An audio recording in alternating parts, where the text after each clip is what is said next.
And good morning to you here on the Nikki Maduro Show. I'm Kim McAllister in for Nikki on this Friday.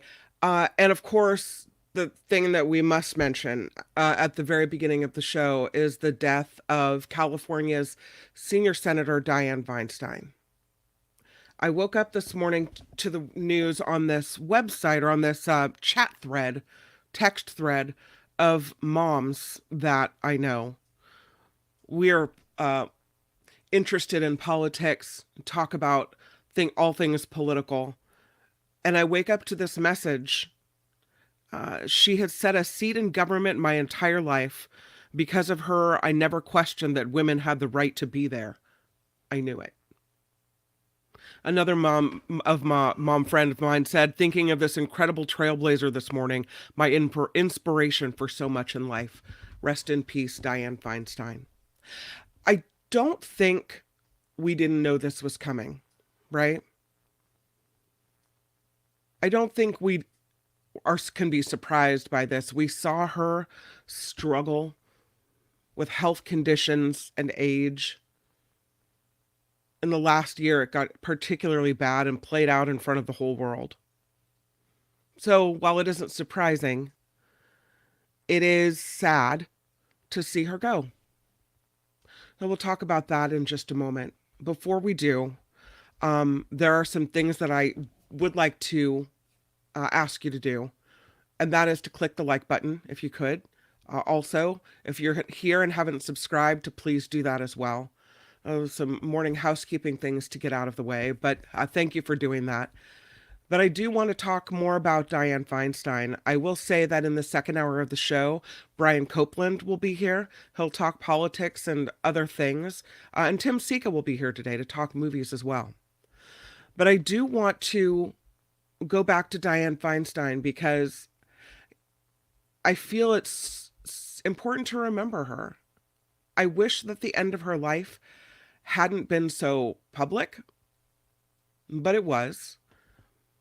But what she meant to so many people, what she meant to San Francisco, the history that she carried with her, important to look back on. So let's do that. Thank you and welcome to the Nikki Maduro Show. Dianne Feinstein has died at the age of 90.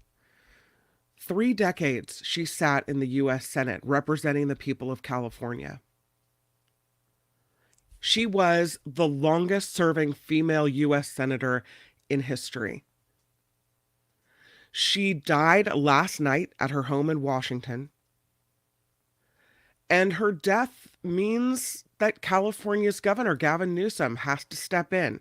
He has said that he would appoint a caretaker, someone that would not run again, someone that would serve the remaining months of Feinstein's term in the Senate, and let the people of California decide between the candidates currently available that were running to replace her, because we already knew that she wasn't going to run again.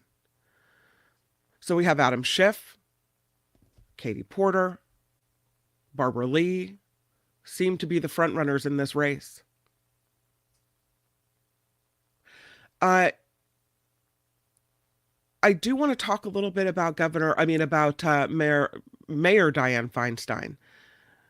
In San Francisco, she was a big figure in politics. She got her start as the mayor of San Francisco.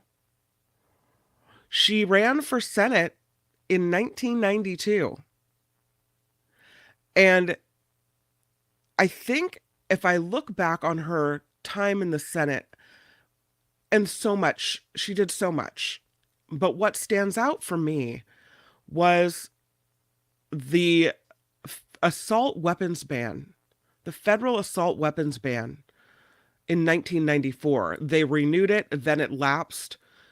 But it shows me that we can do important gun legislation, that we can make that happen. She also was involved in the CIA torture report. I don't know if you remember that a few years ago. And she always seemed to have critics that said she was either too liberal or she was too conservative. Liberals thought she's too conservative for California. Conservatives thought, no, she's too liberal for California. And I always thought that means you're doing it right because you're representing people right in the middle. She was the oldest member of the Senate when she died last night. Um, she had said, "I'm still an effective representative for 40 million Californians." I don't know if that's true. I think her staff did a lot of the heavy lifting in the final years. Nancy Pelosi talking today, calling Feinstein a champion for the Golden State. Dick Durbin of Illinois says she's one of the great ones. House Speaker Kevin McCarthy honored her as someone who blazed a trail for women. Chuck Schumer calling for a moment of silence. They draped her desk in the Senate with a black cloth with a vase of white flowers on top of it. Schumer said, "Dianne Feinstein is not like the others. She is in a class of her own, and America is in a better place because of Dianne Feinstein." And Joe Biden, President Joe Biden, called her a cherished friend. Let's talk a little bit about Dianne Feinstein that, I don't know, you may remember. I really don't want her to be remembered for her old age, for the pictures that we've seen recently. I want to talk, if we can, about Dianne Feinstein when she was younger. She was born in 1933, went to Stanford, was a San Francisco city supervisor, then the mayor in 1978. And you remember that she was in office during the assassination of Mayor George Moscone and Supervisor Harvey Milk. She didn't like to talk about it a lot. She was on the board of supervisors when that happened. She said she recalled the incident, talking about her being a witness and seeing what happened there. She said, "I heard the shots and I smelled the cordite of the gun." And it was Dianne Feinstein who announced that assassination to the public of San Francisco and then was sworn in as our city, our Bay Area city, San Francisco's first female mayor. She was the first female chair of the San Francisco Board of Supervisors as well, breaking glass ceilings all over the place, this one. She was the first woman sent to the U.S. Senate, from California, I should say. The first woman to sit on the Senate Judiciary Committee, where she made her mark. The first female chairwoman of the Senate Rules and Administration Committee. First female chair of the Senate Intelligence Committee. She was on the Senate Appropriations Committee and was a ranking member as well.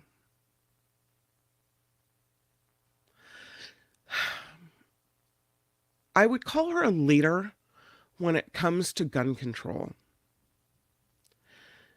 She, I think, was most proud, as I remember her for, the federal assault weapons ban, which prohibited the sale, the manufacture, and the import of military-style assault weapons. And I think that's so important.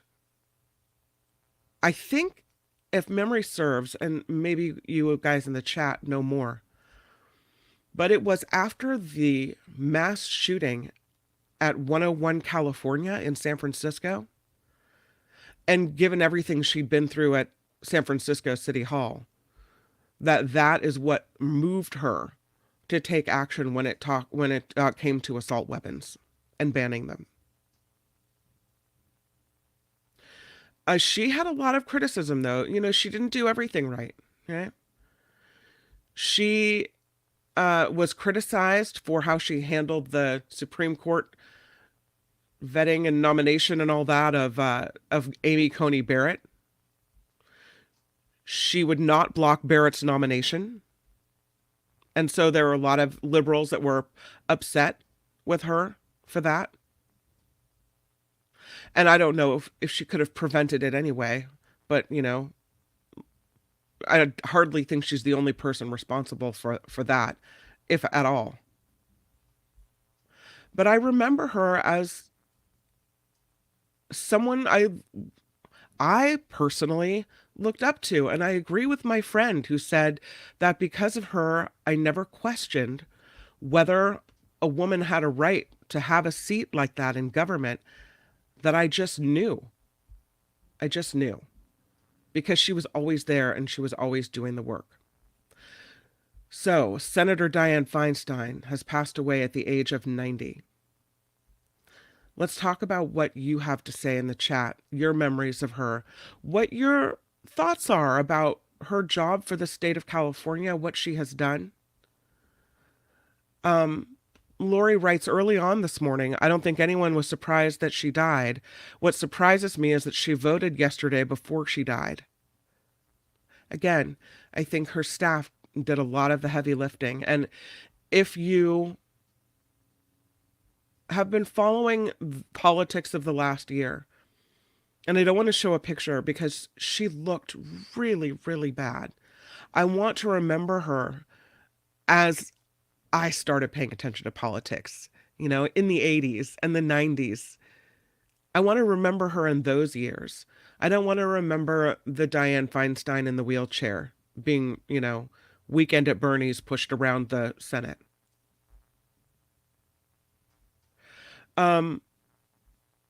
Your thoughts, Randy saying, I don't think Newsom can appoint anyone that is a declared candidate already. He can. He won't, Randy, because he has said he will not. So he'll appoint a caretaker at this point. And I'm sure he didn't want to do it, but that's what it is. Randy also asking this, and I think the answer is no, Randy. Will the Republicans allow someone that's appointed to take Feinstein's place or her seat on the Judiciary Committee? They have said they will not.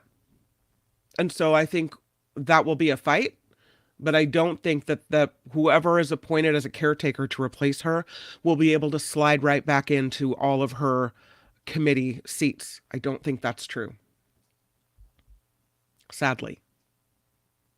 And I think that's why she stayed in her seat. Now, some people will say that was ego or the inability to give up power. I don't think she, at the end of her life in her 90s, was concerned about all that. I don't think she was mentally with it. But I do think that maybe in her moments of lucidity, she realized how important that seat was, or her staff members did, and so they just carried on. That's how it looked to me. Yeah, Calvin agrees. Republicans won't allow a sub on the judiciary when she was alive and certainly won't when she's dead. Yeah, because when she was in the hospital with shingles, out for more than 3 months, they said as such, right? Lori is thinking that Governor Gavin Newsom already has someone chosen, or at least a narrow few in mind, since this has been discussed. I think you're right. I mean, I don't think he wanted to do this. I think this is, not the way he would have had this play out. No cause of death given. I mean, I would say old age, right? But what happened? We don't know. We don't know the answer to that. What happened? I mean, I would say natural causes likely, right? Old age. Whatever it was. We'll find out more, I'm sure. Sad. Very sad. Yeah. And people will say bad things, tasteless things. It's true, Velma, she did take office of the mayor of San Francisco under the most tragic and heartfelt circumstances. Cecilia remembers it. When Moscone was shot, I was in high school. She helped San Francisco through that dark time when she was such a powerful figure in my life. Rest in peace, Dianne Feinstein. And she deserves to be remembered for all that she did for California. She deserves to be remembered as being a trailblazer. She set the stage for what women can be in politics. 100%. Um, John writes, Republicans said they would block her replacement on the Judiciary Committee to try and block Biden's judges from being confirmed. But the Democrats can get around that like they did before. I hope you're right on that. Doug writing, Ms. Feinstein was a great person for sure. Even fighting illness and probably dementia, Dianne Feinstein fought on. Now you can argue, should she have hung it up in her 80s? A decade ago. Who's to say? I mean, a personal choice for everyone. I'm sure Nikki would say yes, right? Make room for the new people. She's advocated an age cap at 75. But I think if you have more to contribute and you don't want to hang it up, then you don't. I just wish, again, that it hadn't got to the point where she was just kind of sitting there as a shell of a person and not really, I don't think, really anything more than a figure, someone that really the staff was running the show. I didn't either, PT. Dianne Feinstein being unable to perform her duties without assistance and her death are two different things. I didn't expect this. I think we all had to in some way. Again, toward the end of her life, she did not look good. So, so talking about KGO, John writes, I remember Ray Taliaferro said he was down the hall when Moscone and Milk were shot. He said he thought it was firecrackers. It was a scary day. Yeah. Nancy says, I remember her strength as she led San Francisco through the years after Milk and Moscone died. She was the first strong female leader I recall, and she was a great mayor. Lots of I remember whens. Lori remembers exactly where she was sitting when the news of Moscone Milk assassinations came across KGO, interrupting with breaking news, as we used to do. Yeah, John writes, Chuck Grassley has said he would not allow a replacement on the judiciary. They can't just force a floor vote. I don't know how that's going to play out. And I know it's important, but on a day where she's gone, I want to remember her. Aussie Rules write, the hates toward Dianne Feinstein passing is incredibly sad. She was a wife and a mother and an aunt and a grandmother to someone. My mother passed away recently. I'm so sorry, Aussie Rules, that you lost your mom. It's not easy. And I would say, even if they saw it coming, even if they knew she was really sick, even if they knew she wasn't in good shape physically or mentally, it's so hard to see someone go. Sylvia says, I feel bad or sad for Dianne Feinstein. They like to throw old people away. May her memory be a blessing. We do like to throw old people away. And again, I don't think that we should have someone representing us that isn't mentally able to do the job or physically able to do the job, both. As I mentioned, I wish that it wouldn't have played out the end of her life the way it did. Some people may be breathing a sigh of relief, like, oh, now we can get somebody else in there. But I wish she hadn't passed away right now. I really wish that, there wouldn't have to be a caretaker, that this would have been allowed to kind of take a different course. But I wish that she hadn't have had to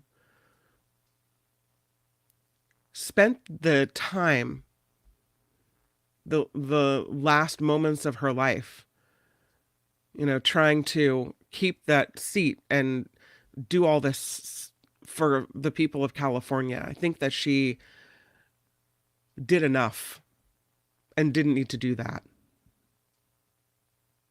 Grady hates that the GOP is being smart about this tragedy.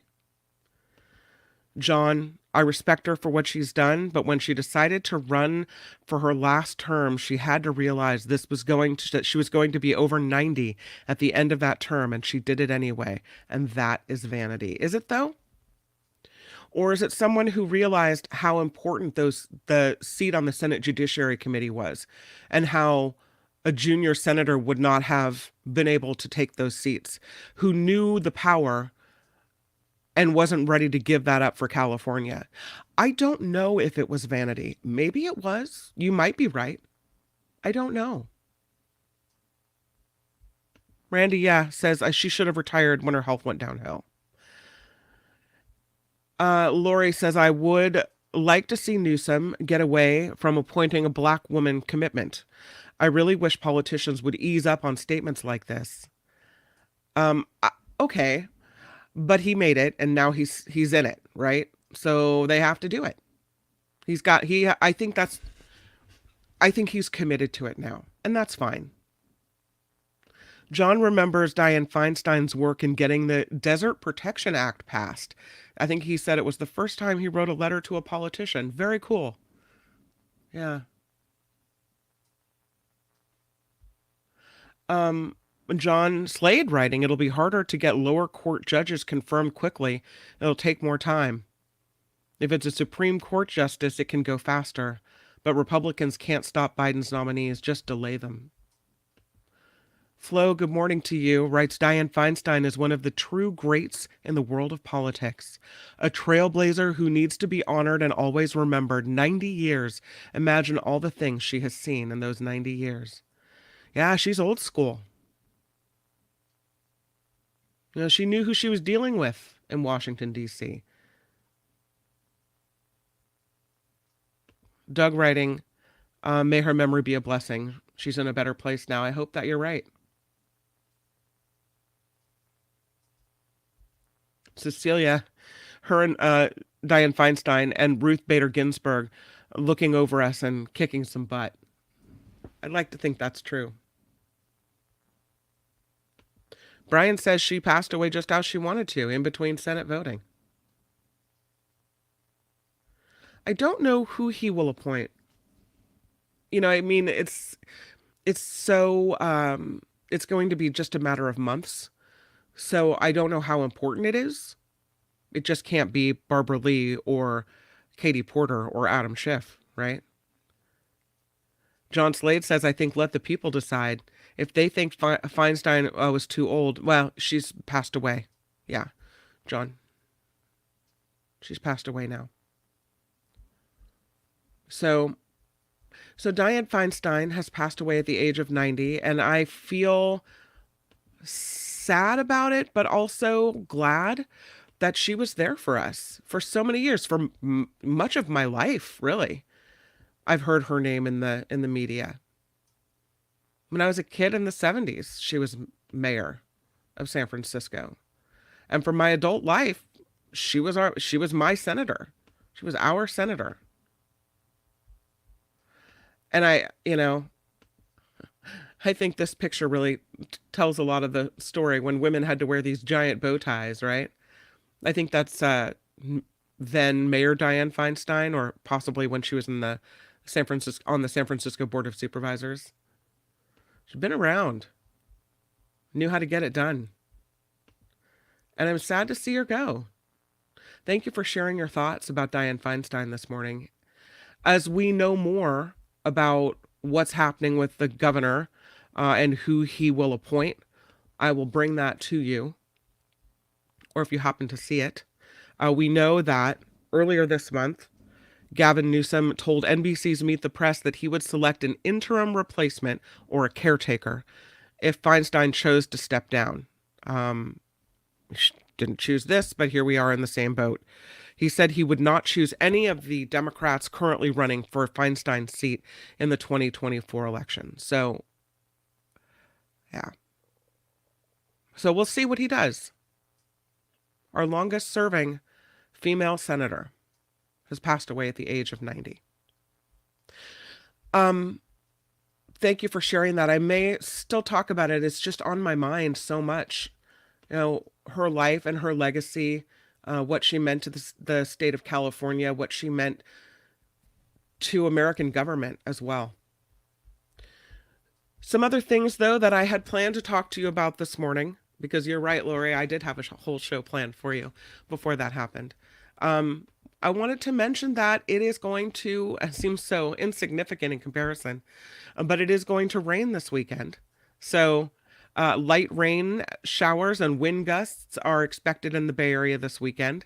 Not a lot of rain, just a little bit between this morning and Saturday. Apparently, going to be windy, going to rain a little bit as well, all throughout the Bay Area. And when it rains here, it's going to mean the first season snow in Tahoe. So they do say the first snow of the season is coming to Sierra ski resorts. Um, I don't know how much will fall. Um, but the snow levels this weekend between 9,000 feet during the day as low as 7,000 feet at night.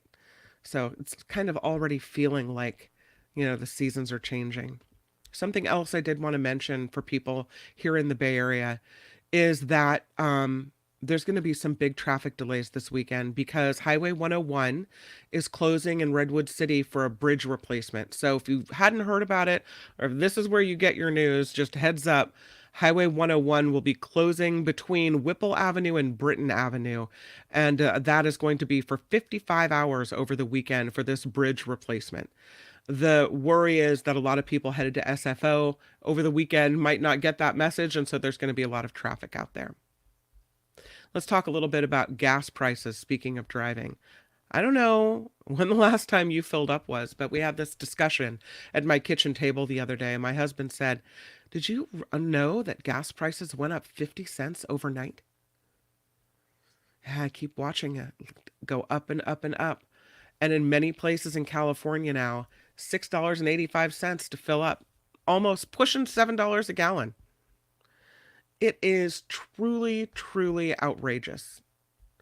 And we do the stories about the national averages going up, and it's always like the national average for a gallon of gas is $3.34. And it's so not that way in California. We just get screwed over and over and over again. There is a recently appointed, I call the position the Oil Czar. It is the Division of Petroleum Market Oversight is what we have now in California. It was established within the California Energy Commission to watch over oil markets for possible illegal activity. They want to look in to the oil markets and also see why the state of California pays more than the people in the state of California, I should say, pay more than people in other states, most other states. So why are we seeing this giant jump in the price of gas, right? And the reasons are given because apparently, according to the this new commission, we've had a couple things happen.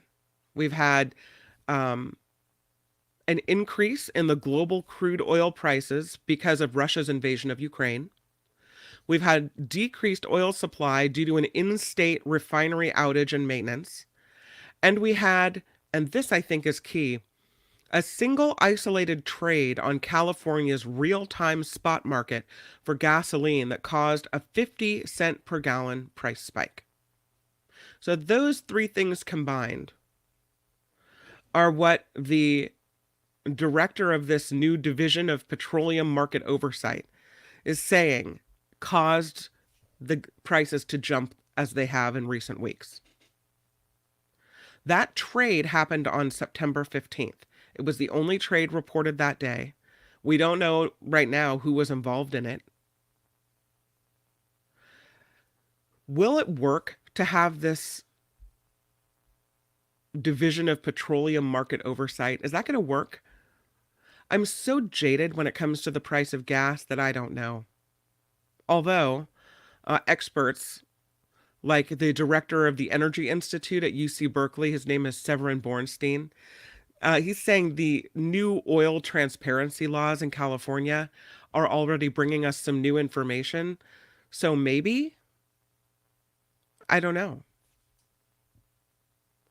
But just a decision from a company can raise the price of gas.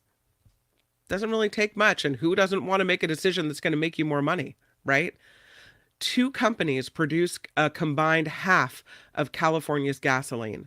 Five companies produce 90% of the gas we use in California. So, I don't know. Governor Gavin Newsom has said regarding the price of gas that we won't be left in the dark as private traders and corporate interests make record profits while Californians foot the bill. He says we'll continue using our new tools like this position to hold big oil accountable and shine a light on the operations that have until now functioned in the shadows. So good. Someone's doing something. That's great. But it doesn't help me when I need to fill my car up with gas. And there would be some saying, this is the pain that we need to feel in order to move away from gas. Because when you see prices like this, more and more people that were looking at buying electric cars are moved to do it.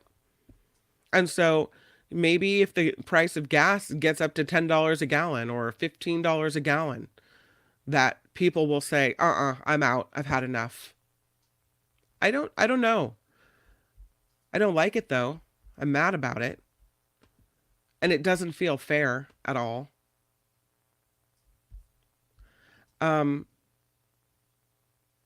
Joe Blow is talking about the gas taxes that we pay. $1.29 in taxes more than any other state. Yeah. RJ writing, I always suspect when it comes to government oversight committees, just think about the CPUC and all its corruption and efforts to control PG&E. You're not wrong at all. Aussie, I'm not sure where you're located, but yeah, 445. We passed that a long time ago here in California. Square, last holdouts for gas will probably pay $20 a gallon before the deadline in 2035. Maud advocates more drilling beneath the La Brea tar pits. And Calvin, 85 cents are gas taxes in California, 13 cents being stolen by the oil industry because they can. Nobody can stop them. Thanks, government. I know, Velma. It seems like it. Determined on the world market, the price, not in the federal government. No, not in the federal government. You're right. But I think that oil companies know that, they can use something little that really might not affect the price that much to inflate prices. That's how it seems to me. That could just be an angry consumer. Randy says the price of gas gets to $10 a gallon. There will be more issues than just whether people are buying electric vehicles. That's true. I don't mean to make light of it, Randy. I know that you're right about it. Doug is saying, I know this will annoy a lot of people, but if Trump is back in office, the price of gas will go down. Okay, number one, I don't agree with you. I like you, but I don't agree with you. Number two, God forbid, because I have to put the Constitution and democracy, over the price of gas. I really do. I know that, it's all about me, us, what we're paying and what we're doing. But when you look at the collective horror that would cause the country, I'm not willing to accept it. And I also don't think it's true. I just don't. There is a mystery surcharge on gas. Yeah, what is the mystery tax? Rod talking about his electric vehicle has had a Kia Niro for 3 years and would never go back. My sister feels the same way. She has a Tesla, and they have solar panels, and she's never had to pay for gas. She has to pay for gas. I mean, she has to pay for fuel. She pays for the electricity, and has had to pay for the solar panels. So she's paying something, but she doesn't have to fill up anymore and loves that. This reminds me, says Jennifer, good morning to you, of Enron jacking up our electricity and laughing at us the whole time. That is exactly how it feels. I guess that's why it has made me feel more angry. And I haven't I've paid some attention, but not as much attention, because used to be 5 days a week I was driving into San Francisco. I had no choice. The hours that I worked, where I worked, wasn't conducive to mass transit. And honestly, mass transit takes another couple of hours, hours that I don't have to give when you talk about how long it takes to get to work. So I felt locked in to paying for gas. And when it hit $6 a gallon, that was a hardship. And I feel a lot of people, are having hardship. And when you see gas prices go up, I remember the last time this happened, things started costing more because it cost more to get goods from one place to another. And that's the last thing we need because we've already seen the price of groceries and the price of everything else. Heather, I have a PHEV, former daily driver, but I'll still always be the gas holdout because I have a classic car that I love and will never get rid of. If I have to pay $20 a gallon for it, I will. Oh well.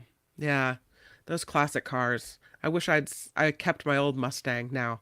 I was looking at some, and this, old Mustang that I had, it was a 1968 Ford Mustang was my first car.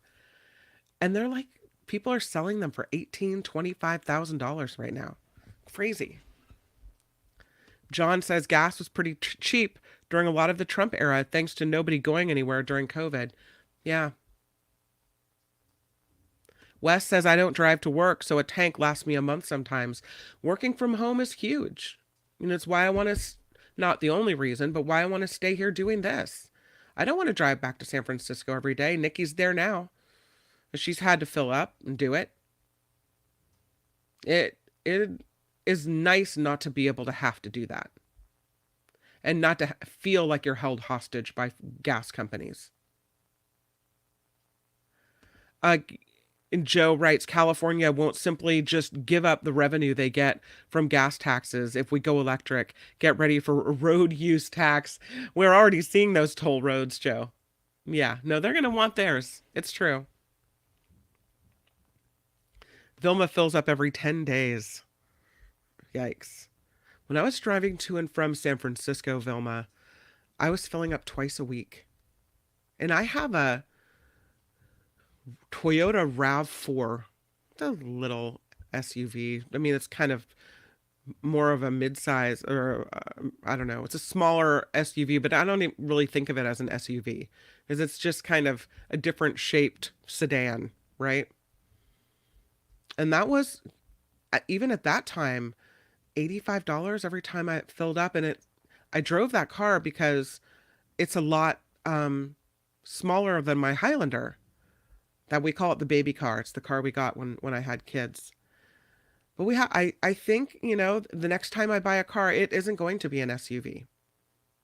It's not. We have to make some changes. And Jess loves his 95 classic Honda Accord. Yeah. Plug-in hybrid. That's right. Thank you, Wes, for the $5 super sticker. You are always so appreciated and always so kind. You're spending your gas money on the Nikki Maduro show, right? And Harry for a $5 super sticker as well. Happy coffee day. It is coffee day. A lot of coffee deals out there. Words cannot espresso how much this show means to me. Super cute, Harry. I hope Friday's a work from home day for you. Speaking of commuting and gas, I feel like you're my commuter now. Now I'm thinking, does Harry have to drive to work today? Is Harry going to be able to work from home today? Phew. Yeah. Deidre says, I work from home and I fill up once a month. Isn't that nice? Yeah. The only thing I'm doing is driving my kids to and from school and activities. So it's surprising. I can go a couple weeks without having to fill up. And it's so much better. Yeah, Lori says gas has a domino effect on prices. It's true, but it's painful. It really is. Ron writing $7.75 price per gallon in Europe. Just got back. Might need a second job. So, okay, we're looking at the price pushing nearly $7 a gallon in California. You're saying we're a bunch of whiners because look at what they're paying there, right? Yeah. It's painful though for a lot of people. All right. Well, Thank you for that discussion. Um, it's been a hot one around our house, so I appreciate that. I know it's a little early to bring you on. Are you okay to go on, Brian? Gotta get a thumbs up over there from you? Yeah, okay, cool. I have Brian Copeland, and if I lose a minute with this man, it will make me sad. So I want to get to him as soon as I can. I want all my Brian Copeland minutes that I have. Good morning to you, Brian Copeland. Thanks for coming on the Nikki Maduro show. Sure, it's usually the other way. It's usually the more minutes you have, the sadder you get. No, no, no, no, no. I want all my Brian Copeland minutes. It's something I took for granted when I had you as a coworker at KGO. I just always thought Yeah, we'd always be there and we'd always be yeah. hanging out in the newsroom and then you were gone and then I'm gone and the whole place is going up in flames. And so, Mhm. that I took it for granted. So to just be able to see you and get to spend this time with you is actually really important to me. Well, We me were, too. yeah, we were talking, and Thanks you for have having me. do I see a little mustache going on there? Oh, my little goatee. Yeah, I didn't color it today. Okay, Yeah, look at yeah. you. I grew my goatee Yeah, back. I grew it back. nice. What do you think about the salt and pepper? Does it work? I Does the do. salt and I pepper think it work? does work. I like it. Yeah, Yeah. you look good. You look good. So Okay, I I'll want keep it. to let's rewind the show a little bit because we started as we had to talking about Senator Dianne Feinstein Mhm. and her passing today. She is dead at the age of 90, and now Governor Gavin Newsom has to appoint a caretaker because he said that he won't appoint anyone that is going to run because that would be unfair to the current process where people have already put their hat in the ring to run, and that includes Barbara Lee, and that includes Katie Porter and Adam Schiff. Those seem to be the top people polling right now. Mhm. So I don't know who he's going to appoint, but I wonder if you have any memories of Dianne Feinstein over the years, that thoughts that pop to your mind that you want to share. Actually, there are a couple. I met her on a number of occasions, but I never really, knew her very well. Or got to a place where I would say she was a friend of mine or something. But I did, have the chance to meet her a number of times. I remember the very first time I ever became really aware of who she was when I was a freshman in high school at Morel Catholic in Hayward, and we were going into seventh period, and somebody had said that Mayor Moscone had been shot in San Francisco. And again, living in the East Bay in San Francisco, San Francisco was the whole other side of the world. We didn't, when we would cross the bay when I was a kid, and I sound ancient, on a covered wagon when we would cross the Bay Bridge. I mean, my grandma would pack a lunch. I mean, to go to San Francisco. I mean, he'd bring a change of clothes. I mean, it was, so it was like the whole other Yeah. side of the world. And that was the first time that I heard Dianne Feinstein's name was in connection with, and became really aware of her, was in connection with that assassination. And then when she became mayor, and just surprised a lot of people who didn't know her. Yeah. Anybody who knew her, knew what she was capable of, was not surprised by what she accomplished, and by the things that she was able to do, and the job that she did as mayor of San Francisco. She has been on. I'm trying to think how many ballots. I can't even count them. I have voted for her. I voted for her in every single election where she was on the ballot since I was old enough to vote. I became old enough to vote in 1982, so figure it out from there. I voted for her for Hmm. senator. I voted for her when she ran against Pete Wilson for governor. I was there at the Fairmont Hotel in 1992 when she was running for Senate. She had won a special election, I think, for a short seat.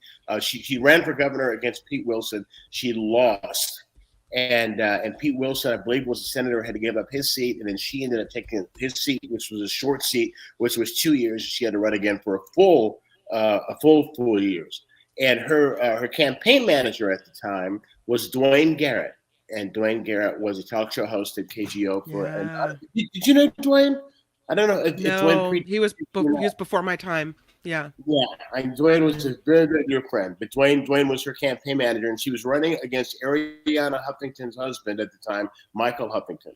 And the Yeah. Fairmont Hotel, they had this great big uh, uh, celebration party in anticipation of her victory. And it was Barbara Boxer and Dianne Feinstein. It was the Year of the Woman. And Yeah. what drove the Year of the Woman was Clarence Thomas and the way that Anita Hill had been treated. And so many women were elected that year. Carol Moseley Braun from Illinois became the first African American woman senator. And then you had Boxer and Feinstein. And I'll never forget them holding their hands up, together in unity. Hmm. I think that's the photo. And Hmm. she's saying that and this really dates you if you get this reference. She said that she and Barbara Boxer were going to be the Cagney and Lacey of Washington D.C. That they were going to be the Cagney and Lacey of Washington D.C. Uh, and then she gets in and again, continues to surprise people who, there's are some there are some things that are actually benefits to being part of a marginalized group, be it a person of color, be it a woman, in that you are constantly underestimated. Yeah. You are constantly underestimated, and people don't realize what you're truly capable of doing. And she comes Yeah. in, and she, was a main driver behind the assault weapons ban. And then Hmm. after 9/11, what she did in terms of uncovering the torture that was being done Right. in our name after That nine was eleven. the 2014 CIA torture report. Yeah. Yeah, that's right. That's right. And Hmm. so she just did a magnificent job. What's interesting over the years is when she came in, she came in as a centrist, and as the years progressed, she became more left. But as I said, I met her on probably maybe a dozen occasions. I think I met her. I met her when she was on Ron Owens' show. I think it was the Hmm. first time I ever met her. And then being friends with Dwayne when Dwayne represented her. I think I Yeah. performed at stand up at some fundraiser or something for her at one point. Last time I saw her, Clint Riley has a fundraising luncheon he does every year for a nonprofit he's got called Bay Scholars that helps pay tuition for underprivileged young people who want to go to Catholic high school in the Bay Area. And she was the keynote speaker.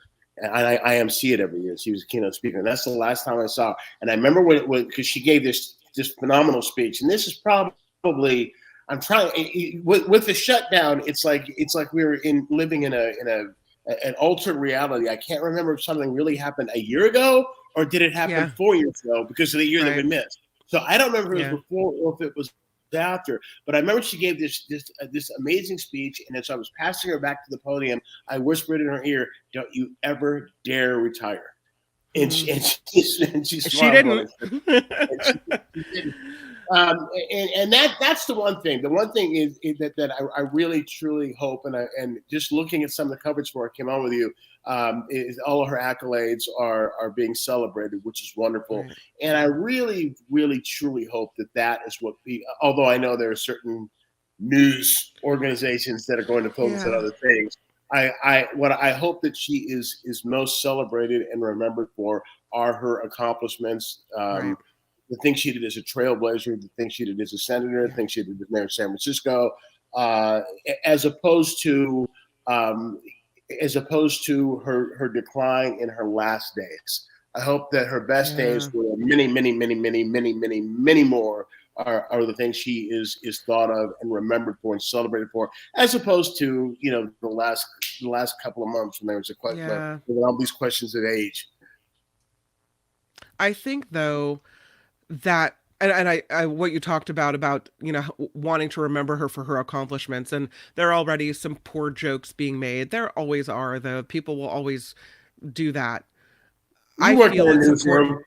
You worked Oh, in a yeah, newsroom. that's You true. know That's exactly. I mean, true. there's no gallows humor that Yeah. I had ever heard in my life. After 20 years of stand up, Yeah. there's no gallows humor I've ever heard in my life worse than that gallows humor in a I will newsroom. say emergency rooms and newsrooms rival each other in that. I will say that. But I do agree with you that I want her accomplishments remembered, but I think sadly that when you think about people who overstay their welcome or should have hung it up a long time ago, or get to the point where what's the reason to stay in office, I do think that her name will be brought up again and again as someone who, I mean, she had her end of days played out publicly, right? Her the worst of the worst, the things that you, when you're cognizant of yourself, you and I right now, in our, I don't know, I'll say myself because I don't want to call you middle aged, but I know I am. Um, but that these moments right now when I'm, if knock on wood, and I hope cross my fingers that I ever get to be 90 years old, but I don't want that played out in front of people. That's a time at the end of life that should be private between me and my family, that I don't want people to see my decline. And I'm sad that she had to go through that. So it is unfortunate, but I think that she will be remembered for that as well. And I don't want that to be the case, but I don't think it can be helped.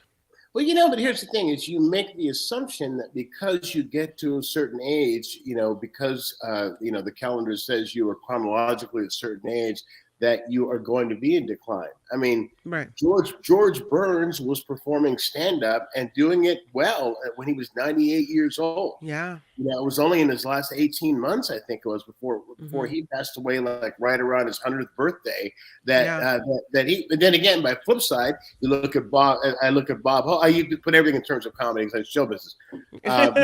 You look at Bob Hope, and I remember I Hmm. was just talking to somebody about Bob Hope's last special like the other day, and like he was with NBC for 60 years, and I Yeah. remember he was 2 or 3 specials a year, and I remember the last special he did, and I watched it because I had a friend, my friend Margaret Cho. I wrote a joke that she did on that special, and I watched it, and I'm thinking he should hang it up because you could see him reading the cue cards, and Oh, his timing was it gone. wasn't the And same. he was Yeah. like 97. But bottom line here is it depends upon the individual. There are those who can function. There are those whose finest days are going to be their days when they're 80 and 90 years old, believe it or not. Where Right. people are living longer, people take better care of Yeah. themselves, medical care, medical advancements. So there are going to be people who are going to live to be 80 and 90 years old, and they're going to find that they are better and more effective than they were when they were 45 years old. Right. Then there are others who will go the other way. And But you don't know. Yeah. you're right. I believe that her name will. I don't know if you're going to be able to say will forever be mentioned Hmm. when they're talking about age, because there's so many other. People. Yeah. Strom Thurmond was a Yeah. United States senator until he was 100 years old, I and mean, Mitch and it's McConnell's freezing thing. I mean, that's another one. now see Yeah. that's the one that'll hold because that's the one that's on camera twice Yeah. that we know of. That's on camera twice. That's the Well, one that you. they've got Dianne Feinstein on camera not knowing what she's doing when she's casting votes, right? Having people Yeah, whispering into her ears, just vote, just vote. Those are the moments where it's like, ugh, I wish that hadn't happened to her, yeah, because of all the agreed. good, all the things she's done, all the history she made, all the good she did for the country and the people of California. That's how I want her remembered. But because of how it played out, I don't think it will. I don't think that you are the representation for all the black people in the world. I just want you to know that before I ask you this question, okay? Oh, I thought that I But was. I'm oh, surprised. you are? You're like, yeah.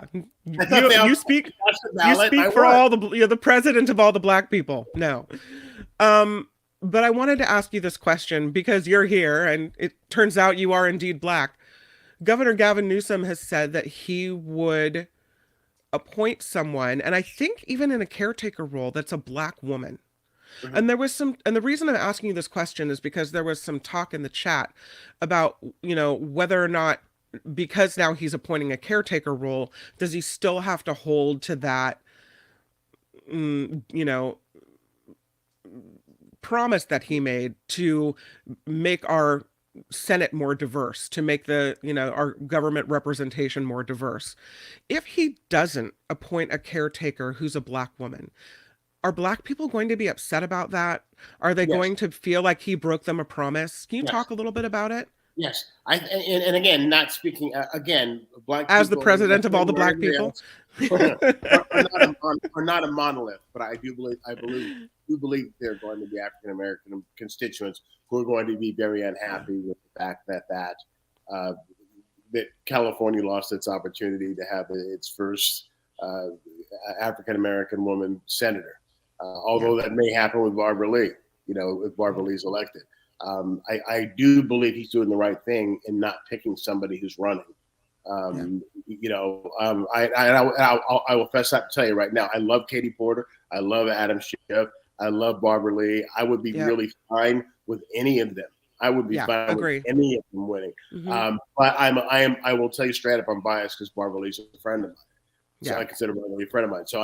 And she was a friend of my show.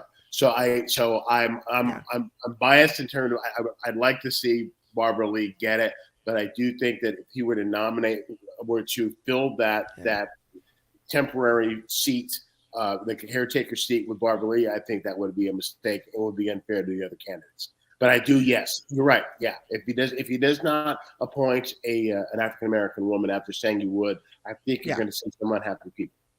Even as the caretaker. Even as the caretaker. Okay. Yeah. And I don't know who that is. I mean, I'm sure he's got a list of people.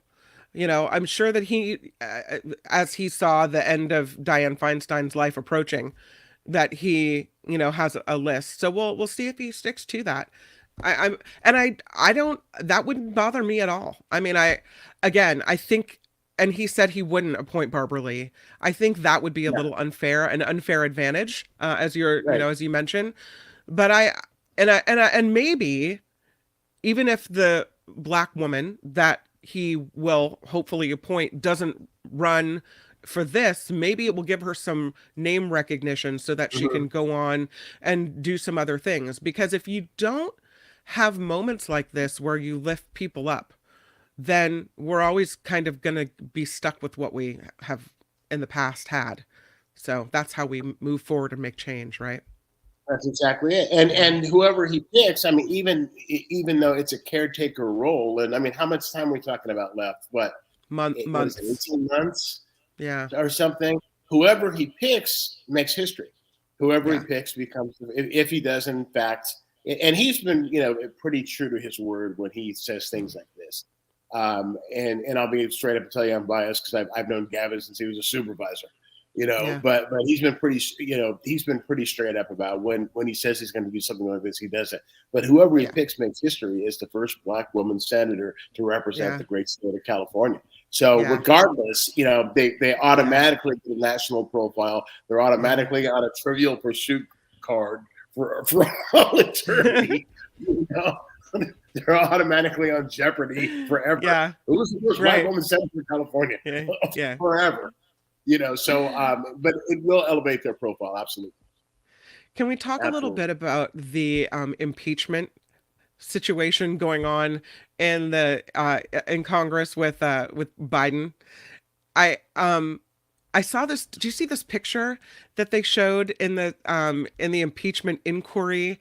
I think it was yesterday or the day before, and it was this text message, but half of the text message was missing. So there's all types of Alexandria Ocasio-Cortez is saying this is pretty sketchy. That she's saying says to me that they don't have anything, that they have to kind of doctor that whatever evidence that they think they have so that things are taken out of context and we don't get the full story. And she called it embarrassing that this is the evidence presented. It amounts to a big zero, and that it's she said it's a fabricated screenshot of a text message.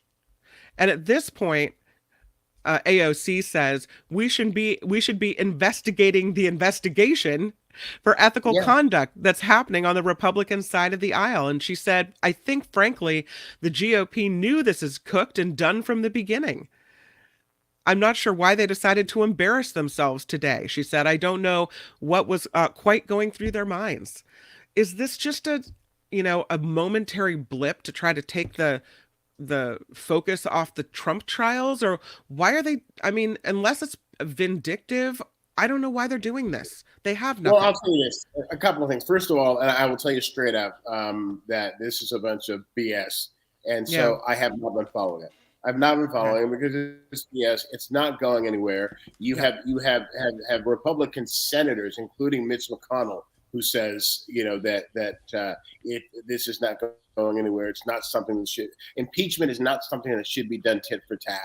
The Yep. reason that, from what I read, and I've read in several sources, several legitimate news sources, is that the reason this is being done is because Trump has ordered it, and Trump has pretty much, threatened Congress people, including McCarthy, in that if they do not, in fact, impeach Biden, that he's going to work to see to it that they're primaried and that they lose their seats in the next election. So that's why they're doing it. He wants this in the hope that they are going to be able to, one, distract from all of his myriad legal problems with an impeachment inquiry, number one.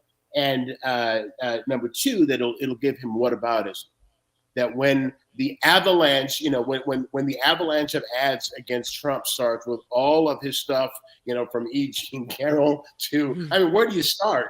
I mean, come on, there's so many charges you need a bookmark, for all the charges that there are against them, that at least they can go, yeah, but what about, he was impeached too. So this is, from what I understand, and again, I have not been closely following it, there is no, you have Republican congressmen who are saying that there's no there. There's no there. Yeah. There's no there. We have no reason, that we have nothing remotely connected to Biden right now that they have seen that they can claim as high crimes and misdemeanors. Nothing. And if you want to say that his son conducted himself in some ways that were sketchy, absolutely, there's no question about it. However, his son was never elected anything. I never voted for his son for everything. His son never represented me. On the other side, if you want to play that game, I didn't either, Brian. It's crazy. Yeah. If you want to play that game, then look at Jared Kushner's $2 billion deal with the Saudis.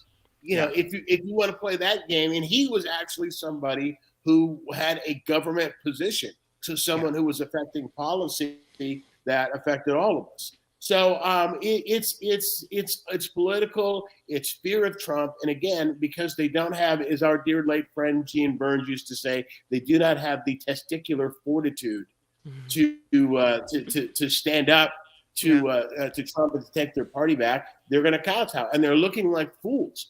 And McCarthy knows that if he puts this to a full vote of the House, it loses. It loses with Republican votes, because you have something like 6 or 7 Republican Congress people who won their seats in districts that Biden won in 2020 by a lot.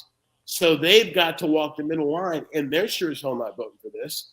So this is, it's political. It goes absolutely nowhere. It's a waste of time. The government shuts down, what is it, tomorrow? And this is what you're wasting your time on? This is what you're wasting your time on, or wasting our time on. So, it's our time and money. Absolutely. And money. Yeah. You mentioned something about Trump ordering this whole impeachment process. And what's interesting is you called it vindictiveness. I think you said the word. And that's what President Biden said yesterday in Arizona. He gave a speech. He left the Bay Area. He had a stop in Arizona on the way back to D.C. He said, he slammed Trump in this speech yesterday, and he said, Trump is not guided by the Constitution or in common decency and service to fellow Americans, but by vengeance and vindictiveness. Mm-hmm. And I don't know why people don't see that. I don't know. It's so interesting because to they're me. In a cult, Kim. Because it's a cult. That's why they don't see it. I mean, I saw a thing the other day that had the characteristics of what constitutes a cult and a cult leader. And it's like, MAGA fits every one of them. You've got one leader who is above and beyond all reproach and anything anybody says that's contrary to them. They say, I'm the only one who can fix what this problem is. Don't believe anything anybody else tells you. I'm the only one who's telling you the truth. And they end up getting sucked in and getting brainwashed. And a lot of them, the only way they're getting whipped out of it is that they're, being charged in January 6th. And then suddenly, I know I made a mistake. I only did it because Trump. For me, I'm so sorry. Please don't sentence me to 1,000,000 years. Yeah. Here's my problem with it. And you're right. But I guess I mentally struggle with that. What is it that pushes someone to suspend their common sense? Because for Ooh, me, good that's question. so much a part of, I mean, not that I'm the smartest person in the world, God knows, but I mean, that's kind of just so pivotal to how I think, and how I just expect everyone going through life to think, you know, to think in a common sense way and a not. I guess when you suspend your common sense, you would have to go along with this. When Trump was running for office and that whole grab him by the pee thing came out, Mhm. how people could suspend their common sense and just say, "I'll locker room talk." And how then we're surprised that we get from there to the E. Jean Carroll case. Common sense, everyone, common sense. So what is it that's so important about a candidate that causes someone to suspend and disregard that voice in the back of their head that's telling them right from wrong or moral from immoral or just sense from nonsense? Well, I'll tell you something, and I'm trying to think of who it was that said this. It was something I'm like you read and listen to a lot of stuff, so you can't always remember where you read or Right. heard something. But they made a really good point about MAGA, especially people who have been in it since the beginning, who are still in it now. And Yeah. that is, there are a lot of them that are so invested in that they've actually become more invested in it Yeah. because they can't get out. And the Yeah. reason being is because you have people in this country who have lost friends, who have lost family members. You have grandparents in this country who will literally never see their grandchildren again Hmm. because they sided with this movement, and their children have said, if you have anything to do with this movement, stay away from it. I don't want you near me and my kids. And to find out after giving up and losing all that they've given up, that as more drip, drip, drip, drip, drip, drip, drip comes out in Yeah. terms of Trump and his misdeeds, that, I made a mistake. You can't make a U turn and say, I threw away my grandchildren for nothing. I threw Yeah. away a 40-year friendship for nothing. My neighbor across the street who I used to go fishing with every Saturday for 20 years, Yeah. and now we no longer speak on the street. I did that for nothing. So they have to go. They've got to double down. Yeah. That's number one. Number two, you talk about common sense. You see, you have to realize you look at things differently. You are a journalist, and Hmm. we're trained to look at the facts, and then based upon the facts, you make some kind of a determination. Well, actually, they make a determination as a journalist. I mean, you just present the facts, and that's it. You make up your own mind, Right. based on the facts. But Well, that's if the way it journalism used to be, is used to I work, give you the facts and then you take that and do with it what you will. then So do what you want to. I can give the same information and somebody on one side of the radio is like, "Oh, well, that means that, thing A." And the other guy's like, "No, we're down here at thing F." Right? Mhm. A same set of facts interpreted differently by the person listening to it on the other side. Completely, that's the way journalism should be. I give you the Yeah. facts, you make your own choice. Yeah. Okay. Well, imagine that all of the information that you're getting, all of the information is Hmm. coming from just a handful of sources that are Yeah. all saying exactly the same thing. That the handful of sources be they television, radio, social media, the people you associate yourself with professionally, the people you associate yourself with personally, your friends, your relatives, they're all saying and believing exactly the same thing. Yeah. You're brainwashed and you don't realize that you're brainwashed. So it has nothing to do with common sense. You assume, well, everybody around me is saying this, so therefore it must be true. And so common sense plays no part in it. I mean, will be a library of books written in the future about this Mhm. phenomenon. I guarantee you, there will be a library of books about how could so many millions of people see straight up in front of them, what's in front of their faces, but still just decide to ignore it, decide to disregard it. And Yeah. part of it is, as I said, is that they're in too deep, that they can't get out. But the other part of it is when everybody around you has one point of view and there is no contrary point of view, or it's heresy to have a Right. contrary point of view, then Yeah. you're that's where your mindset is with the rest of the pack. Yeah. It's Does that scary. make sense? Yeah, it does. It's still so hard. That's where I get stuck, you know? I still Mhm. just get the common sense thing. I just get stuck there over and over again. But yes. It's sense of Um, common. Everybody would have it. I um I did see this yesterday. There's this representative. He's a Republican representative from Tennessee. His name is Andy Ogles or Ogles, I'm not sure which. Ogles, Ogles.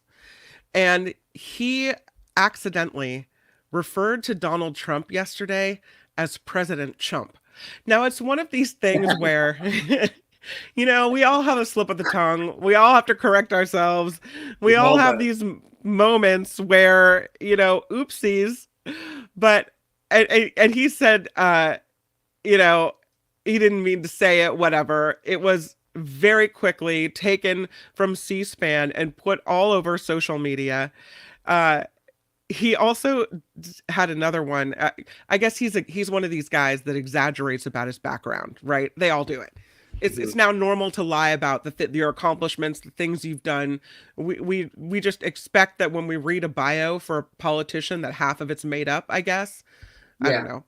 Uh, anyway, I was hoping. Let me see if I can try to play it for you, but it's pretty funny.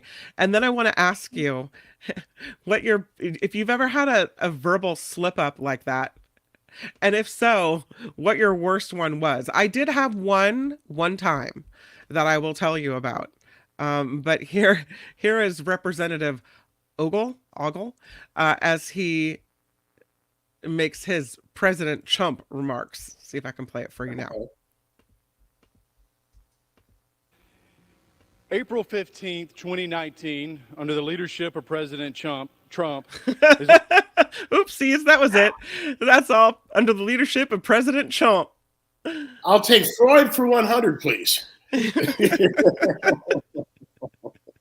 Well, I if was you've been doing. on live air, you've made a mistake. You've Oh yeah, said yeah, something you yeah, didn't mean.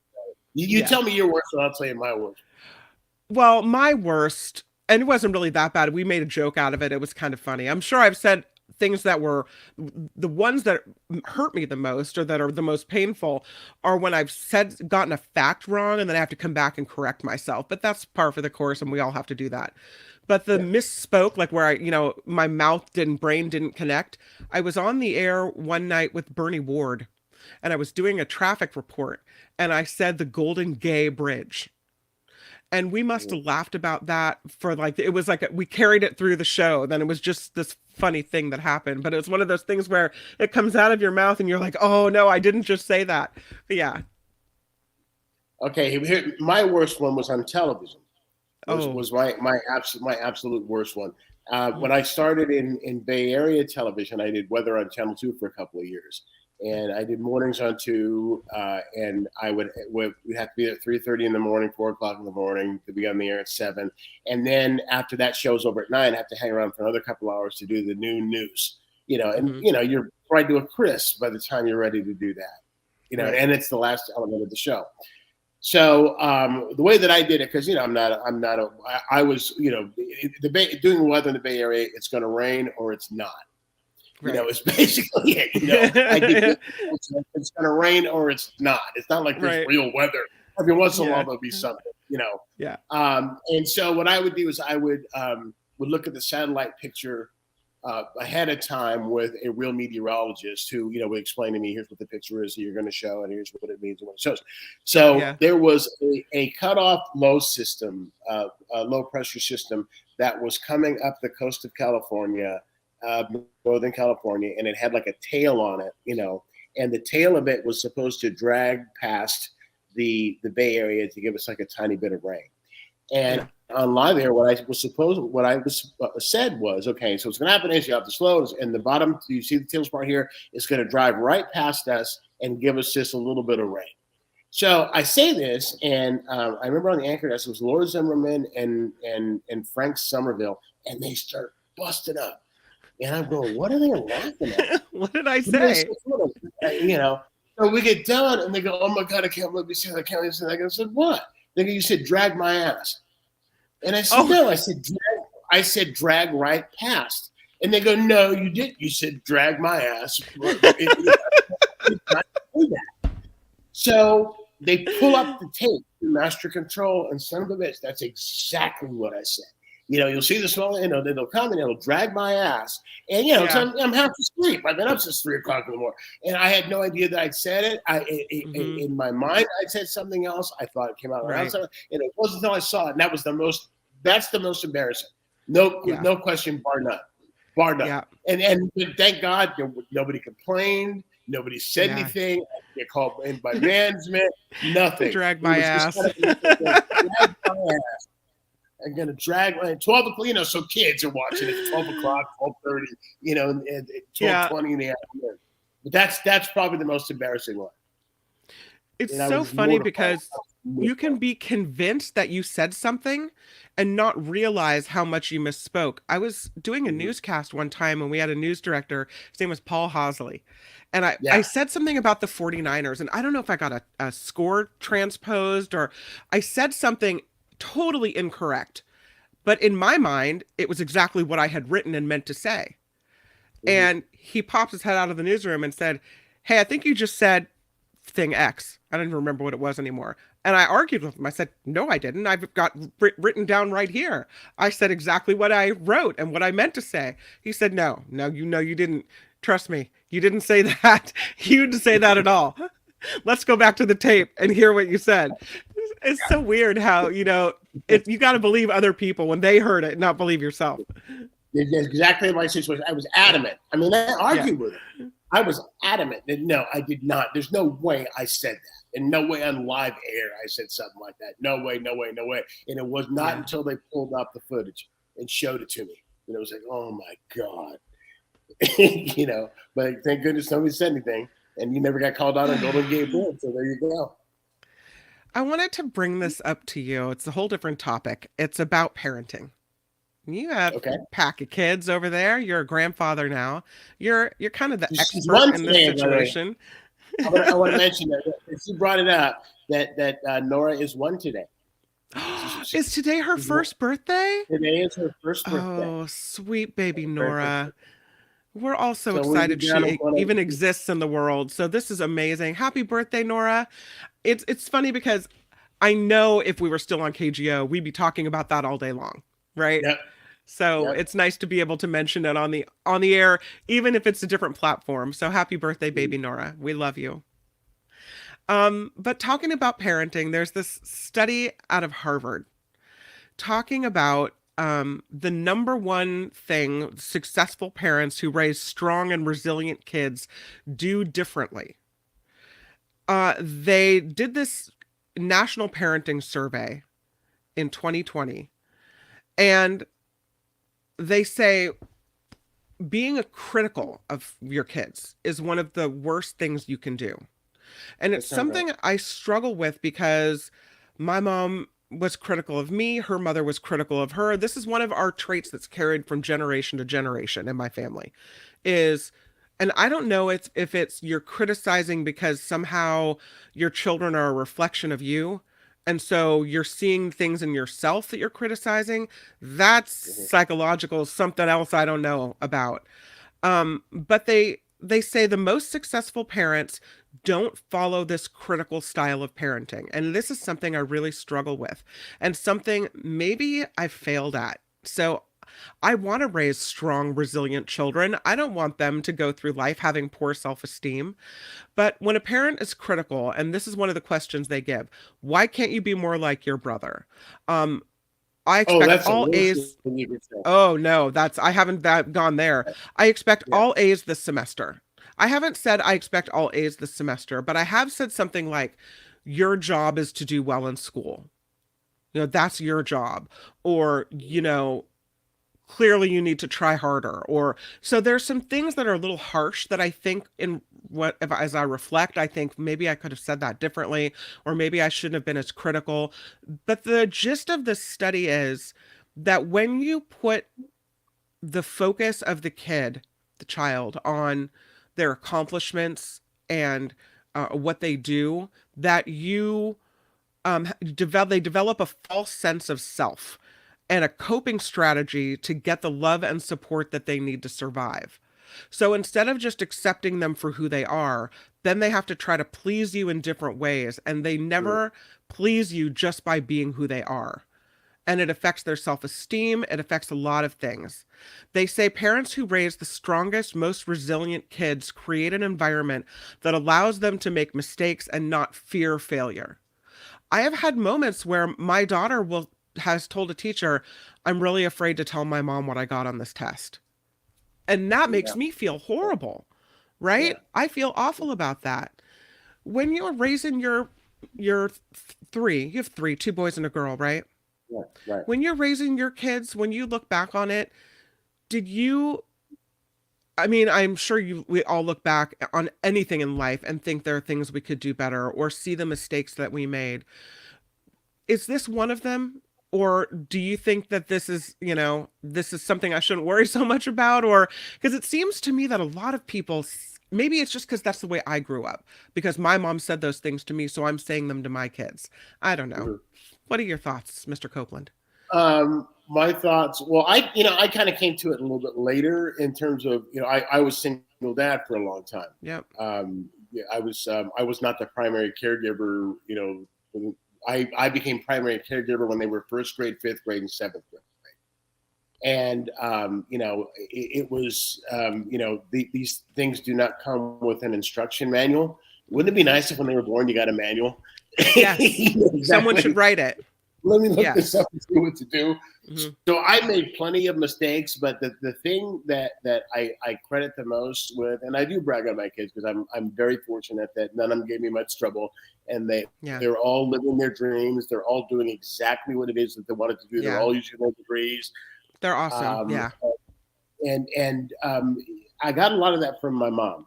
I lost my mom when I was 14, but we were very, very close. And her, the way that she raised me and my sisters was very aspirational in terms of there is nothing in this world that you cannot do if you really want to do it and you're willing to put the work in to do it.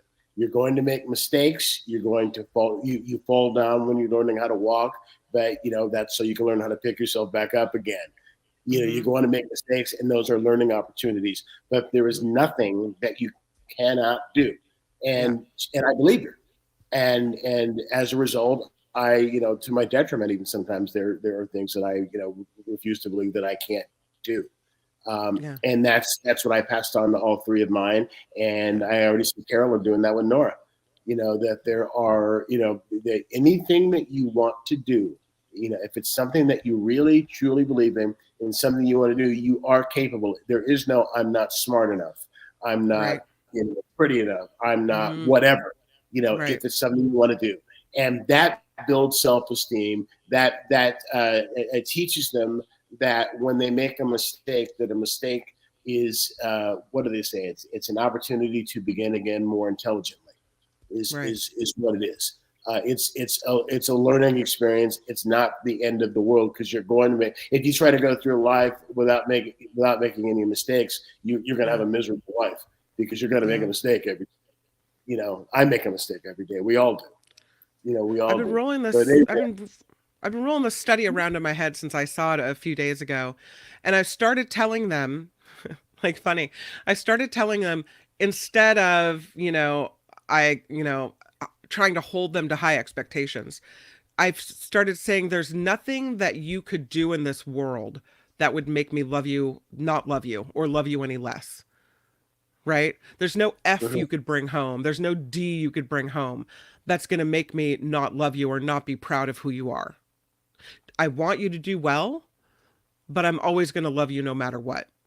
And so for me, I think it's trying to get back to that instead of, it's hard because I want to expect more from them. I want to set the bar high, but I don't want to do that at their own detriment, at making them feel less than if they somehow fall short of achieving what I expect from them.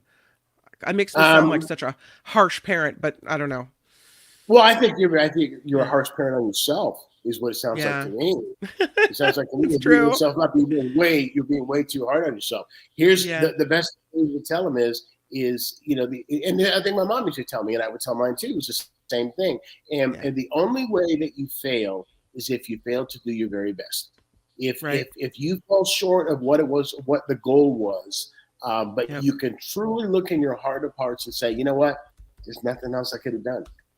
I did Yeah. everything, I studied, I prepared, I practiced, I did Yep. everything I could possibly do, and I still got a D on the test. Okay, I'm not going to be mad at you. If you got a D on the Yeah. test because you didn't study, if you got a D on the test because weren't paying attention in class and you were screwing around and you didn't do your best, that's different. But that's the Yeah. only thing that I truly expect of you is that you do Yeah. your best.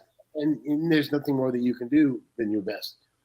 I Yeah. saw a cartoon that just cracked me up. It's a meme that's going around. I posted it on my Facebook. I loved it so much because it's every parent. I know you're going to love this. Yeah. It's the question at the top said, why is it that most alien abductions take place at night? And then underneath it is a drawing of an alien sitting on a chair, like reading a paper. And then there's a little alien standing in front of them. Apparently, the child of the alien is sitting there reading the paper, and the alien, the adult alien, is saying, "You mean to tell me that you've known for 3 weeks that you need a human for school tomorrow, and you're telling me now? And you're telling me now?" Yeah. Because we all had to do that. Go to Michael's Pretty much. at Yeah. 8:00 at night for the poster board for the project tomorrow that you've known about for 3 weeks. Pretty much the story of my life. That is exactly right. Brian Copeland, my moments with you are a treasure. Thank you. I know people in the chat I've seen thanking me for sharing you with them today and for bringing Brian Copeland on the show. I can't even thank you enough for being here and spending your moments. Do you want to promote the show that you're doing? Because I know that you have a show that you're doing here on YouTube. Can you tell me a little bit about it? Yeah. We've got it's a podcast called Copeland's Corner that started right before the shutdown. We just did episode 161, I think we've done. Wow. Okay. And we started 5 weeks ago, adding it to YouTube. So now, in addition to just listening to the audio, you can also watch it. So we've done 6. And what it is it's headliners on the headlines that I used to do on KGO. It's me and 3 comics, and I have a list of stories, and we do what you and I just did. And we go through. Sometimes it's funny, sometimes it's heavy. This week's we got Johnny Steele, who I know has been on with you before. Love Johnny Steele. Yeah. This week we got Johnny Steele and Carlos Alazraqui, who a comic and was the voice of the Taco Bell Chihuahua and the Fairly Odd Parents and all of those. Paco Romaine, who just made the finals of the San Francisco Comedy Competition, and for about an hour and a half. Normally runs about an hour, but for about an hour and a half, this one ran long, so we just kept hitting stuff. It's funny, it's informative. You never know what you're going to get. I just pull out a story just like you did, and we just chat. So if you want to listen to it, you can go to iTunes, Amazon, Stitcher, Spotify, anywhere where you can get a podcast and you can listen to it. It drops on Thursdays. Although I think this week we're late. I think it'll be out today. But we record on Wednesdays. We drop on Thursdays. YouTube drops on Thursdays. The YouTube part of it drops on Thursdays, and we're trying to get 1,000 subscribers. We're inching our way there slowly. But we need 1,000. If you're here, subscribe to it. And if I'm looking for it on YouTube, do I type in Brian Copeland or headliners on the headlines, or what is it that I'm looking for? The name of the show is Copeland's Corner. Copeland's Corner. Copeland's Corner. So type in Copeland's Corner and subscribe. It's free. It costs you nothing. And as soon as we get to 1,000, we'll start doing the show live, it's going to be fun. Beautiful. Super fun. Yeah. I know it's kind of hard to get there. Once you get there, it's really fun though. So thank you. Copeland's Corner. If you're here and you're hearing this, please take a look at Copeland's Corner, subscribe to it, like it, and help my friend Brian Copeland reach his 1,000 subscribers. Brian, thank you. I'm going to call on you again to come on back. And I will come back. Thanks for having me. Thank you. All right. Have a great weekend. You too. Bye. Bye-bye. Brian Copeland, everybody. Love it. Love it. Well, from Brian Copeland, we go right to Tim Sika because we've got some big movies to talk about. Tim Sika, yay! Welcome. Hi, Kim. Hi. It was nice to see Brian Copeland on your show. I love Brian. I've had some of my best movie chats with him on Really? KGO. Yeah, he really Ah, knows film, and yeah. he's great to talk to about movies. But yeah, it was great seeing him on the show. Yeah, I love Brian. Love Brian Maybe I should Copeland. have kept him for the movie segment because, Hey, hey, hey, maybe we can do that sometime. Yeah, have us it'd be both really on about fun. talk about Yeah. movies. Yeah, Love that. yeah. Okay, so you want to talk about the creator. Yeah, it was inevitable, I guess, that a movie about AI like The Creator be made. Though Steven Spielberg did a really good one in 2001 called AI, that in many ways is as thought provoking as this one. But The Creator, this movie is a large scale, it's beautifully scored, I should add, too, by Hans Zimmer, who's really Mm, getting better and better as a composer. His early stuff I never really liked, but he's just I don't know, I don't know if he's coming into himself. Anyway, this is a science fiction drama about a futuristic, although in the not too distant future, futuristic war between humanity and AI. It begins 15 years. This isn't a giveaway because this is in the trailers and you really get this within the first 2 minutes of the movie, but it begins 15 years after AI set off a nuclear warhead in Los Angeles, oh God. instantly vaporizing its inhabitants. It is directed by Gareth Edwards. He's probably best known for directing Rogue One, a Star Wars story. And when it was announced a few years ago that he was going to write and direct this movie, The Creator, he cited this odd collection of movies as sources of inspiration for this story, which is really interesting. He cited like Apocalypse Now, Baraka, Blade Runner, Akira, The Hit, E.T., and of all movies, Rain Man and Paper Moon. Oh, Anyway, as sources. Anyway, yeah, this is an epic, almost operatic, also somewhat intense and occasionally bleak, but hopeful piece about humanity's relationship to AI with a lot to ponder over, in addition to it being a really compelling story. It was very entertaining. I think the film's stance on AI is that it's looked upon, well, in the story, AI is looked upon as an enemy, as the enemy, due to hmm, the nuking of LA, but it's far more nuanced than that in reality. And the film provides us with and leaves us with, that's the most important thing, a lot to think about our relationship to artificial intelligence. And there are some yeah, really powerful moments in this movie about the part of the world population in the story looks on this part of the world population, yeah, in the story that looks upon AI as a good thing.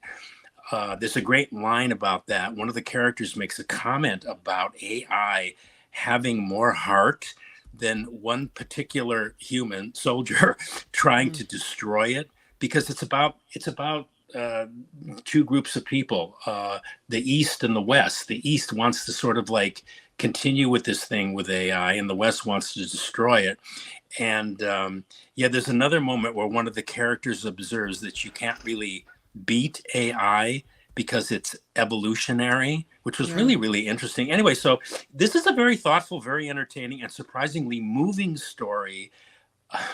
I don't know. It's about loss and gain and love, I think. Wow. Love's That's connection with surprising. artificial intelligence. Yeah. Yeah. John David Washington plays the lead. Ken Watanabe is also a familiar face here as one of the robots, and probably the biggest star in it is Allison Janney, who plays a Oh, I love her. Ripley-like, yeah, Yeah. Sigourney Weaver kind of role as this colonel in charge of hunting down and killing the creator of the title, who is basically this architect of advanced AI who's developed a weapon with the power to end this war that's going on and all of humanity itself. So I recommend it. There's so much in it that's great and good and entertaining and thought Yeah. provoking that, yeah, very, very good movie. Very good movie. Interesting. Yeah, Okay. yeah. Well, it seems like as we move more and more toward AI, I mean, AI in the news every day about Yeah, this chat bot and this thing happening and yeah, that. So a movie like this is rather, it's timely. It's not that it hasn't, we haven't talked about AI before, right. especially when you talk about movies, but Yeah. yeah, it is a little timely. Yeah, Um, as William Friedkin would say, it's capturing the zeitgeist of the times. yes, it Yeah, is. it is. Yeah. Let's move to Muzzle. This looks like one of those, I don't know, shoot 'em ups. Am I wrong?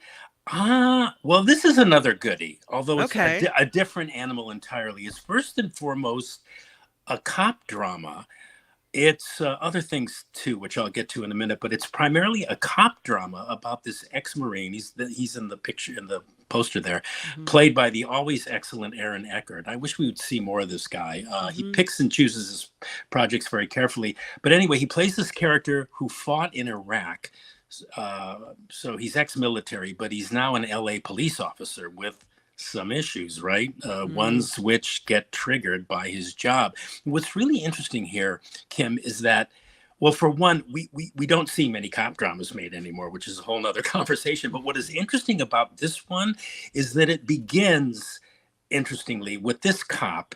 He's having a conversation in his police car with who you think is his partner until it's revealed that it's his canine companion. You know, those German shepherds Oh, that yeah, are yeah, yeah. trained to assist members of law enforcement. Yeah. So this is a cop drama which uses that plot element of the police officer's relationship to his canine to fuel and kind of supercharge this nuanced character study about this LA cop, which I found really different and particularly involving because, you know, this is my bias, but I have a personal affection. I love dogs. So Hmm. I was immediately, this movie grabbed me right from the get-go. I thought, well, this is going to be interesting.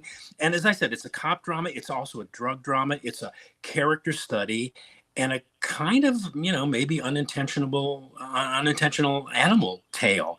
Right. It's also this visual portrait of the underbelly of LA. I mean, some of the photography that they got of, you know, homeless people and people addicted to Oh, drugs was really intense. But I just found it all interesting and involving with a very emotionally satisfying conclusion that okay. made the emotional intensity of what came before kind of worth enduring. And as I mentioned on another radio station this week, one of the things I savored about this story and the way in which it was told was that the film does a really good job, especially in this era of, you know, let's defund the police, Hmm. of presenting to the audience an empathetic portrait of a particular LA cop's inner struggles, Right. which with, you know, cinematic skill kind of cajoles us into maybe looking past the surface a little bit. And I Hmm. really loved it for that. You know, nothing really in this world, in my opinion, when Yeah. you get right down to it, is either good or bad or black or white or necessarily right or wrong. I think the wiser of us would at least Yeah. consider that life is more complicated than that. And this movie captures that really, really well. So it's entertaining. You know, for those of us who just want to be entertained, Yeah. it's a rattling good tale. It's executed with style, and I'm using this word a lot, nuance, Yeah. by this filmmaker. His name is John Stallberg. He's the director, but he's got this intuitive sense and cinematic understanding of how to effectively tell what is, in a way, already viewed as a kind of a careworn genre, you know, that of the cop drama. Hmm. And like the creator, while entertaining, it gives you something to think about. And for me, those are the best kinds of movies. Yeah. So it's really terrific, and I recommend Is it. is Yeah. this one in the theaters or where can I see it? Because it It, sounds really good. You've got me convinced. yes, it's in theaters, Okay. and starting today, it's playing in select Bay Area theaters and also on VOD if you don't want to make the trip to the cinema. But I Okay. recommend checking it out on the big screen if you can. Okay. Yeah. Muzzle. Yeah. Let's talk about this one. I think this is a Roald Dahl book as well. Yeah, You The got Wonderful it. Story of Yeah. Henry Sugar. All Yeah. right. Have you read the story? I never even I heard of the haven't read story. this, but I do have a giant, like a anthology, basically this big collection of Roald Dahl books that my Oh, good kids for read. you. Oh, good for Yeah. you. Well, So, yeah. but I'm not Yeah. familiar with the story though. Yeah, me neither. The Wonderful World of Henry Sugar, an irresistible title, if there ever was one. It's written for the screen and directed by that singularly eccentric filmmaker, Wes Anderson, whose Oh, latest movie is Asteroid City, which also came out this year, and one which we talked about on the Nikki Medora show. But I had no idea he squeezed this one into his schedule or where it came from. But anyway, this, it's a short film, just under 40 minutes. It's streaming now on Netflix, and because it's Wes Anderson, we have to talk about it. hmm, It's also delightful in its Wes Anderson-y way, and I'll get to that. But what this is you said, Kim, it's an adaptation of Roald Dahl's beloved, I'm told, short story about this very rich fellow who discovers a book one day written by this yogi that teaches him the secret of seeing without his eyes. And so he sets out to master that skill, to cheat at cards, at gambling, at casino playing, in order to increase his already grotesquely insane net worth. So, yeah, it stars Ray Fiennes, Ben Kingsley, Dev Patel, and Benedict Cumberbatch. I mean, talk about great casts. It's got rapid fire dialogue, lots of dialogue, in fact, but it visually, it's Wes Anderson as at his most Wes Anderson-y, with that unique, photographic and design look that's distinctly his own. And it's a delightfully eccentric movie. No surprise there. It's also a nice family picture, but it's also very sophisticated. And it's actually a good intro into the cinematic style of Wes Anderson that doesn't necessarily overwhelm you with that style, because it's only 40 minutes. His feature films, if you allow them, they can get a bit exhausting. But if somebody said to me, well, who is this Wes Anderson guy? I'd point to The Wonderful World of Henry Sugar and add, well, if you like that, you just have to check out his other feature films, The Fantastic Mr. Fox and The Grand Budapest Hotel and The French Dispatch, all those movies. So this is as Wes Anderson-y as they come. It's a fleet, yet also characteristically dense watch. It's great fun. And in summation here, I want to enthusiastically recommend this movie to all rich people. Maybe these rich people will take a hint at what this movie is saying. That's so interesting. I find Roald Dahl's books to be dark. Yes. The books that he's written for children to be there, And most of the movies that are made of Roald Dahl stories tend to be kind of this eccentric, weird, dark world. Is that what you would say this is as well? Well, I would say, this is definitely eccentric because it's Wes Anderson and he just makes weird movies. But I would say that it does have dark shades to it, and it goes into this dark space. And I haven't read the book, so I can't really say, but it seems as though it would probably be a good representation of what the book is. It's kind of, it's a kind of a commentary on some, let's say wealthy people that have a lot of money, but that more is never enough. They always have to have more. No matter how much they have, they still feel like, they're going to lose it someday, or they're going to wake up one morning, it's not going to be there, or whatever. I do not understand that kind of thinking where, how is 20 million enough, or 50 million, or a billion, or 2 billion, or 30 billion? I mean, when do you stop? This movie really goes into that in a wink kind of way. And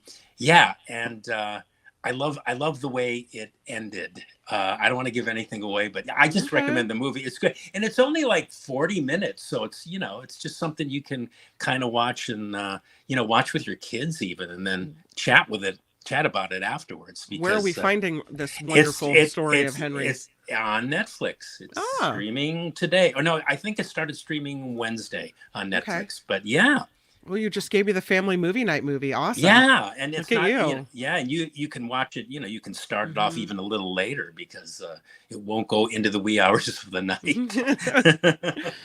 Let's talk about this next one. It's called Head Count, and this is it horror? Are we horror movieing again? No. This is another sort of under the radar indie like Muzzle. It's called Head Count. Yeah, I know it sounds like a horror movie, right? Like, Well, they look scared on the poster, so I'm like, I don't know. Well, maybe they're trying to appeal to the horror audience, but it's a kind of a crisply paced neo sort of thriller / Western. Not really a Western, but leaning in that direction a little bit. And in this movie, let's see if I can explain this. It stars Australian actor Aaron Jakubenko. I can never say his name. He's been in a lot of television series and stuff. Young guy, really good actor, but he plays an escaped prisoner who, while they're out one night doing some kind of work, he extricates himself, let's just say, from a chain gang.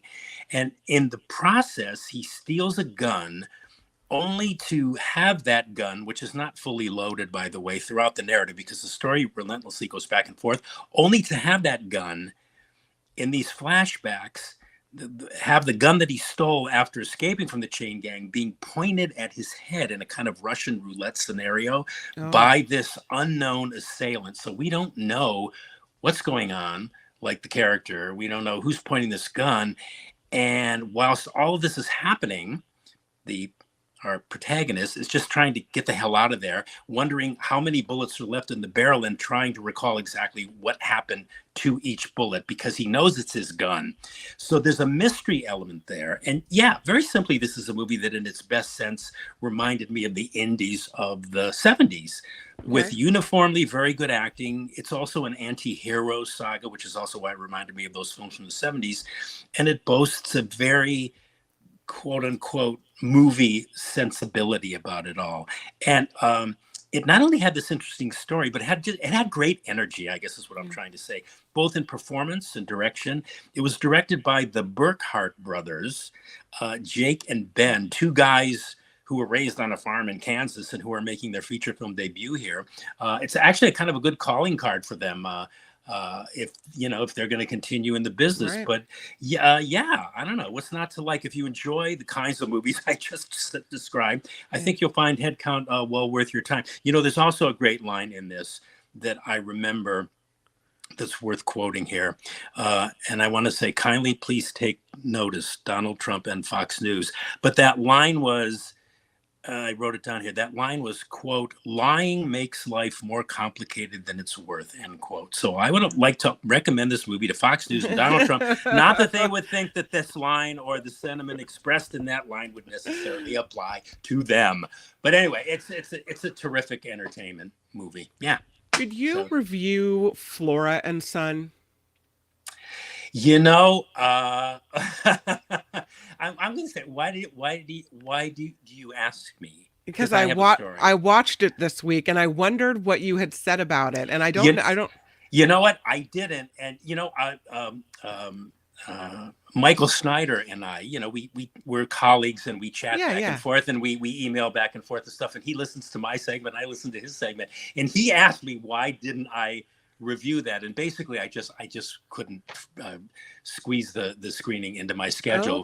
He loved it, and he said and he said the same thing. Why didn't you review it? And I said, well, I just didn't get to it, but I hear it's good. Is it good? I trust your reviews more. I mean, my personal opinion was I enjoyed it, although it's not for everybody. She's kind of a little bit vulgar, but her passion as a mother, and her love for her son, and her kind of just surprise innate ability at being a really good musician and knowing what sounds good and being a quick study. It's a cute little movie. I liked it. I thought it was good. It's a cute little movie. The way you described it, you got me.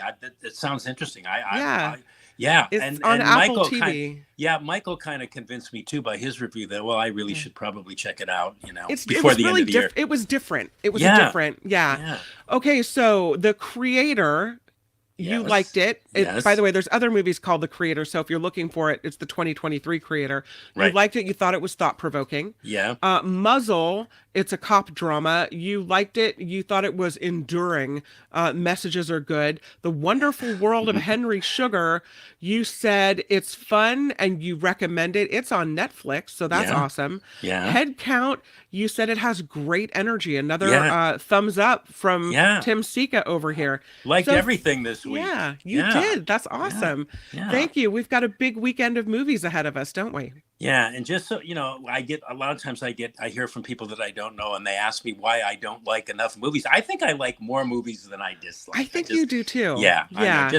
Just watch any past Nikki Maduro show, and you'll see that I have a point. Yeah, right. Yeah. Awesome. Well, Tim Sika, thank you for being here. I adore you, and I will see you again next Friday. Okay, back You're at awesome. you, Kim. Thanks so much. Have a good weekend. Bye-bye. Bye. Bye, Tim Sika. Thank you very much to Tim Sika for being here on the show. Thank you to Brian Copeland as well. I do want to thank some people. Harry for the $5 to start us off. Wes with a $5 super sticker. I love you too, Wes. Marilyn kicks in with a $3 super sticker. Marilyn, thank you so much. And also Spencer with a $5 super sticker on this Friday. Thank you for contributing to the show. Our Patreon link is at thenickymaduroshow.com. And I have been remiss in telling you that we are doing our anniversary raffle for the 1 year anniversary of this show. You can send $20 to the PayPal account for the show, which is the Nikki Maduro Show at gmail.com. There it is at the bottom, the Nikki Maduro Show at gmail.com. And enter a chance to win this mystery box full of all of Nikki's favorite things. It's a great way to help us fund the show. Thank you for being here. Thank you for your participation and your comments about remembering Dianne Feinstein and everything else. I appreciate you guys so much, and I really do hope that you have a wonderful weekend. So we will end it with my boy. Here he is. Nikki, you're all so awesome. You're proud, like a beautiful blossom. You're also the best. I really can't rest. You're all so awesome. Wow. Okay.